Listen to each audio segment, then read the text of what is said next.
Yes, mga kabakyard, kumusta? So, alam ko na-miss nyo ang pagbablog natin, Gigi Official TV. So, medyo natagalan tayo, hindi nakapag-upload dahil napaka-busy natin ngayon. Dahil alam nyo naman po ang isang barangay official ay maraming ginagawa sa barangay. Kaya mga kabakyard, meron isa tayong pag-uusapan ngayon. Although paulit-ulit lang ang ating topic, ito po yung patuka na gustong-gusto ng bilhin ng ating mga suki dito sa ating tindahan, kung saan mas mabilis talaga gumanda ang pangangatawan ng inyong alaga. So, basic naman ang pinag-uusapan natin dito mga kabakyard eh. Kailangan bago kayo magpalit ng feeding o patuka, kailangan dumaan na yan sa purga mga kabakyard. Purgahin nyo muna yung alaga nyo, fasting. Hindi nyo siya papakainin ng hapon. Then bago dumilim, doon nyo po bibigyan ng purga. Then maaga ninyong pakainin. At ang ipapakain nyo na ay yung feeds na gusto nyo lang ipakain. So pakita ko sa inyo mga kabakyard yung feeds na pwede nyong ipatuka sa inyong alaga na pwedeng magpalaki agad ng kanilang katawan. Okay, so mas maganda siguro after pinurga mo, kinabukasan, paliguan mo na rin para maganda yung kanyang katawan. Kasi ang kuto mga kabakyard, nagpapababa din yan ng red blood cell ng alaga natin. Kaya nagbibigay tayo ng vitamins. So papakita ko rin sa inyo yung vitamins na binibigay natin. Ito yung pinaka basic mga kabakyard. Okay, so muna. Ito yung patuka muna mga kabakyard. So kadalasan mga kabakyard, ang high protein na binibigay natin sa ating mga alaga ay ito. So ready mix.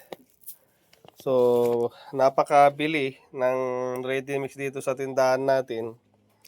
Kasi ito yung maintenance pellet na parang katumbas ng Enerton. Kung napapansin nyo mga kabakyard, yung Enerton, ganito lang din ang itsura. Pero mas malalaki lang itong putil. Okay? Ang ginagawa ko mga kabakyard ay wet feeding. So, babasahin nyo po ito. Then, lalagyan po natin ng mas mataas pa dito na protein. Hinahaluan natin ng pre-starter feeds. So, papakita ko sa inyo yung sample ng pre-starter feeds. Ito. So, pre-starter feeds, ito po ay pang baboy. So, ito po yung ihahalo natin. So, ito po ay babasahin nyo rin hanggang lumapot po siya. Yan. So, ito po. Kung bibili po kayo ng ganito, kailangan 1/4 lang. 1/4 kilo. Doon sa halimbawa, papakitaan ko kayo ng kilo nito. So, ito, pagka gusto nyo mag-mix nito, kalahati lang dito bilhin nyo. Tapos kalahati din doon sa pre-starter. Saka nyo paghaluin. So, mas mabilis magpabulto ng katawan nito. Lalong-lalo na kung stag pa lamang, no? Pag stag. So, maganda to mga kabakyard. Okay, papakita ko rin sa inyo kung ano yung ginagamit nating vitamins sa ating mga alaga. So, hindi na po ako nagbibigay ng B12 pagka medyo malalaki na yung alaga natin, yung isang taon mahigit. So, ang binibigay lang natin mga kabakyard ay B50. Ito, B50 mga kabakyard. Ganito yung tsura niya. B50 yan. Okay, so pagkatapos kasi natin nagpupurga, pagkatapos natin paliguan ng ating alaga, is nag-inject tayo ng B-complex. So, papakita ko sa inyo yung B-complex. Ito, yung B-complex na binibigay natin. Ito. Bexan. So, ito, 0.05 lang po ibibigay nyo dito Ayan mga kabakyard. Ganito yung tsura niya. Pagkatapos nyo magpaligo, then gabi, magbigay kayo ng ganito. 0.05 lang.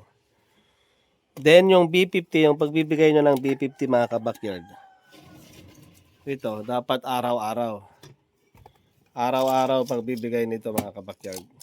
Ito, B50. Araw-araw nyong ibibigay yan. Tuwing gabi. Ano? So, balitaan nyo ako kung walang pagbabago yung alaga nyo. Kung meron naman, is mag-comment kayo dyan, i-share nyo tong video na to. So yun lang mga ka-backyard. At yun lang, shout out sa lahat ng mga bago dyan sa ating channel. At paki-subscribe na rin ang ating channel kung gusto nyo yung mga uri ng ganitong video. Pwede pa kayo magtanong, marami pa tayong pwedeng gawin topic dito sa ating channel. Pwede kayo magtanong ano yung mga concern ninyo, ano yung mga nararamdaman ng mga alaga nyo. Pwede natin itong sagutin. So doon lang mga ka-backyard. I love it.